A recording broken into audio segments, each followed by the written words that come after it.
ଜୀବନ ବି ବେଳେବେଳେ ଏମିତି ମୋଡ଼ ନିଏ, ଆମେ ଭୁଲ ବୁଝୁଥିବା ମଣିଷ ବି ଭଲ ମଣିଷ ହୋଇଥାନ୍ତି।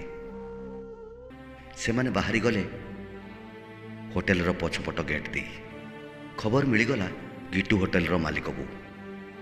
ଲୋକ ଲଗେଇଦେଲା ସେ ଦୁହିଁଙ୍କ ପଛରେ। ରାତିରେ ସେ ଦୁଇଜଣ ଠିଆ ହୋଇଥିଲେ ପୋଲ ଉପରେ।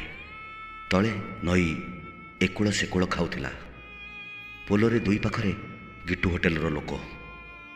ସରିତା ଆଉ ଅମର ନେଲେ ଗୋଟିଏ ଭୟଙ୍କର ନିଷ୍ପତ୍ତି। ଏ କଳଙ୍କର ଅଧ୍ୟାୟକୁ ସେମାନେ ଏଇଠି ଶେଷ କରିଦେବେ। ଏ ଜନ୍ମରେ ନହେଲା ନାହିଁ, ଆର ଜନ୍ମକୁ ସେମାନେ ନିଶ୍ଚୟ ଏକାଠି ହେବେ।